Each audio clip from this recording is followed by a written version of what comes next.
ሰላም ሰላም ሰላም ናይ ቻናለይ ተኸታተልቲ ሓመይናኹም ድሕናድኹም ኣነ ሰላም ኣምላኽ ይመስገን በብዘለኹምዎ ሰላምኩም ብዙሕ ትርፍ ይበለለይ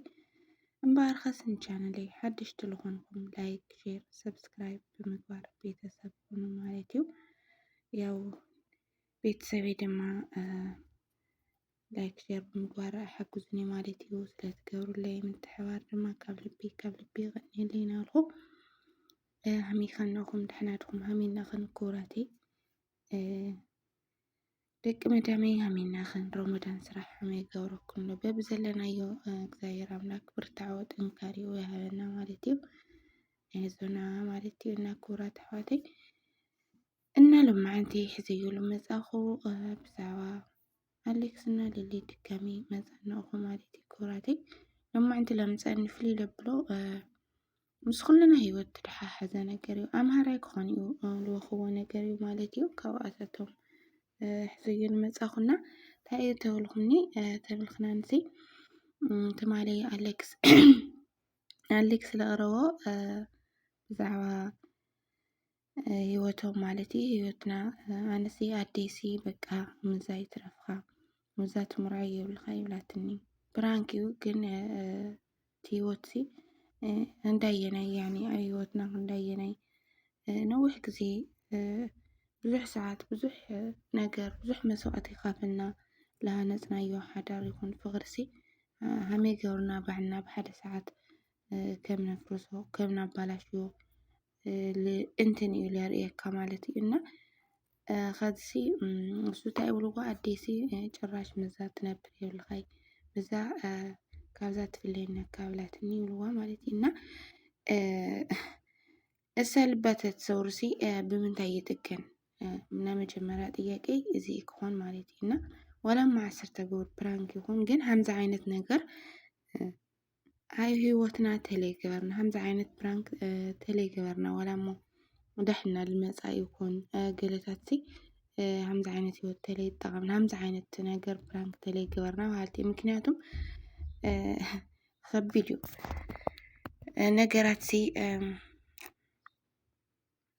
ነገራትሲ ተስተኻኽሎም ኢኻ ብጣዕሚ ልኻውድኻ ትእርሙ ብዙሕ ነገር ልኻብደካ ብዙሕ መስዋዕት ለኽፍለካ ዳሚ ተበላሽዮ ተኾይንኻሲ ተበላሽዮ ተጥፍኦ ነገር ተኾይኑ ብሓንቲ ሰዓት እዩና ኸዚ ለኽንደይ ዓመቶም ለሃነጽዎ ፍቕሪ ሓዳርሲ ብሓንቲ መዓልቲ ብሓንቲ ሰዓት ከበላሽዮ ክኽእል እዩ ወሃልቲ ማለት እዩ። ዝሓዝ ትማሊ ብጣዕሚ ተበኪ ነብራ ትጎዳ በእውነት ዋላ ኣነስ ምስ ኣይበኪ ነብራ ማለት እዩ ብሓቂና ጽቡቕ ይኾነ ወሃልቲ ኣነ ምክንያቱሲ እሳ ድንገት ኮይኑዋ ብዙሕ ነገር ኣይትናገረት ግን ልክዕ ዋላ ከም ፕራንክ ኮይኑ ግን ክሊ ለክ ክኾን ክኽእል ሃምዛ ዓይነት ህይወት ክሊ ክኾን ክኽእል እዩ የለ ኣይኾነ ግን ኣነ ናተይ ይብለክ ካብ ልመረጽኽዎ ድረስ ክኾነኒ ይብለ ኣብ ልበይ ካብ ላስፈርኽዎ ድረስ እሱ ሕማቕ እሽካብ ልሪኦሉ ድረስ እሽካብ ድብድለን ድረስ ኣነ ኣደይ ኣይኮነኪ ወይ ደማ ኣቦይ ኣይኮነኪ ሰዚ ውልንሲ ክንደይ ነገር ክንደይ መስዋዕት ልኻፈል ኩሉ በጭራሽ ኣነ ኣምዛ ዓይነት ነገር ውሳኔ ኣይውስኒ ማለት እዩ። ያው ግን ክህልዩ ልውስነ ክህሊ ክኾነ ግን ኣነ ሃምዛ ዓይነት ነገር ኣይቕበሎ ይበሃልቲ ንስኹም ከ ከመይ ትርእይዎ ንስኹም ከ ናይኩም ህይወት ተትኾን ታመበልኩም ታመወሰንኩም ልብል ጥያቄ ማለት ኢና ግን ሃምዛ ዓይነት ፕራንክ ተልተርፈና በሃልቲ በእውነት ኣብ ህይወትናሲ ከቢድ ነገር ነጋ ለጣዕሰና ነገር ነጋ ለናስሐና ነገር ተለይገበርና በሃልቲ ዋላ ፕራንክ ይኹን ፕራንክ ይውርግጥ ፕራንክ ይክብላ ይጸንሑ ግን እሳኸ ትትጎድአ ልባ ብሓደ ጊዜ ክትገን ድዩ ብምንታይ ክትገን ሓቀየ ፍቕሪ ከቢድ እዩ ፍቕሪ ደስ ልብል ስቃዩ ግን ያው ፍቕሪ ምስለ ፍቅረካ ምስትፈትየካ ምስትፈትዩ ምንባር ብጣዕሚ ፍሉይ ስምዒት እንህቦ ግን ለለ በቃ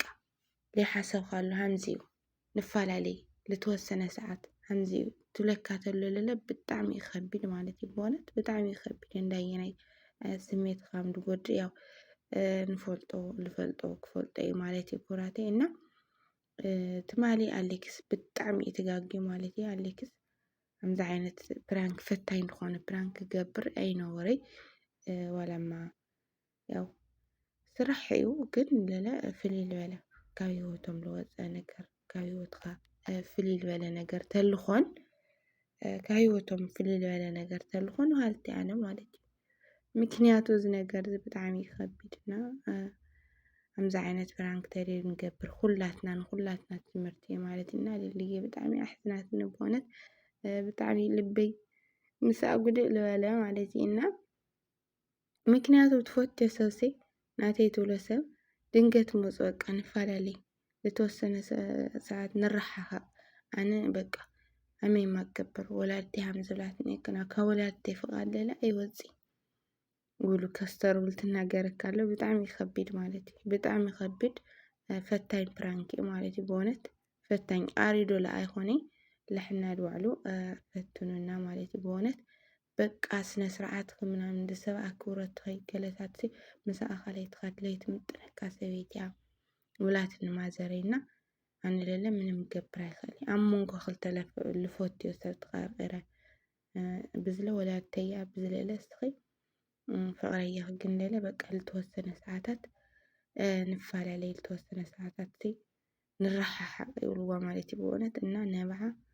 በኽያ እያ ከይዳ ክድል ገዛኺ ኣረ ብጣዕሚ ግፍዒ በእውነት ትማሊ ፕራንክ ብጣዕሚ ግፍዒ ማለት እዩ ብጣዕሚ ግፍዕና ከምዚ ዓይነት ፕራንክ ተለይ ንገብር በሃልቲ ኣነ ማለት እዩ ብእውነት ንፋስ ባዕልና ፍቅርናሲ ንፋስ ነእትየሉ የብልናይ ሓዳርና ንፋስ ነእትየሉ የብልናይ ማንኛውም ነገር ከዚ ብርጭቆ እንህሲ ሓደ ግዜ ተትጎዱ ሓደ ግዜ ተትሰብሩሲ ምጥጋን ንኽእል ዶ ልብና ልለ ከመይ እዩ ማለት እዩ ልብና ልለ ሓደ ግዜ ተትጎዱ ሓደ ግዜ ተትሰብሩ መጠገን የብሉ ኣይጥገን ቶሎ ይጥገን እዩ ማለት እዩ እና ልቢ ንፈትዮ ሰብ ተለይ ጎዳእና ተለይ ሰበርና በሃልቲ እዩ ማለት እዩ ብዙሕ ነገር ንሰርሕ ተኮይንና ብዙሕ ንገብሮ ፕራንክ እንሆ ብዙሕ ንሰርሖ ስራሕቲ እንሆ ካልእ ፕራንክ ምስ ሂወትና ዘይተሓሓዝ ፕራንክ ክኾን ኣለዎ ማለት እዩ ምፍልላይ ዘይተሓወሶ ፕራንክ ማለት እዩ እና ከምኡ ተንገብር በሃልቲ እየ ካብኡ ሌላ ኣብ መንጎ ፍቁራት ኣቦ ይኹን ኣዶ ይኹን ሓው ይኹን ሓፍቲ ይኹን ብዘየገድስ ነዳምፅ ንሰምዕ ከም ዘይብልና በሃልቲ ኣነ ማለት እዩ ሓቀይ ፍቅሪ ተኮይኑሲ ማንም ሳልሳይ ክሕወሶ የብሉ ሳልሳይ ራብዓይ ገለ ሓው ሓፍቲ መሓዛ ወራይ ክሕወሶ የብሉ ኣብ ፍቅሪ ማለት እዩ ምክንያቱም ሳልሳይ ራብዓይ ናደገ ሰብ ተተሓውስዎ ምንም ዋጋ የብሉና ከምዚ ዓይነት ሰብ ተለይሓወስ ወላ ኣቦ ወላ ኣዶ ኣይጠቕመኪ ይደልየኪ ኣይድልየኪ ተብልናሲ ልብና ዳኣሚ ናቶም ነዳምፅ ሃምለ የብልና ልብና ወናስ ልብና ነዳምፅ ንሕና ምስ ልብና ክኾን ኣለዎ ማለት እዩ ወግዕና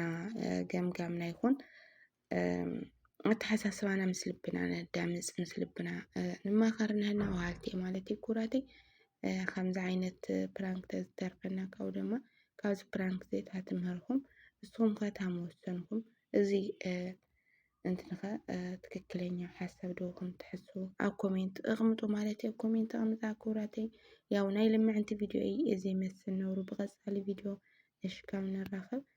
ሰሰናይ ነብልኩ ብዘይ ክሳናወተክን እየ ማለት እዩ ክሳናወተኩም እየ ላይክ ሼር ሰብስክራይብ ድማ ኣይትሕመቓ ማለት እዩ ኩራተይ ያው ላይክ ሲ ምንም ኣይግበረለይ ለይታም ዝኾነ እና ይበፅሕ እንደ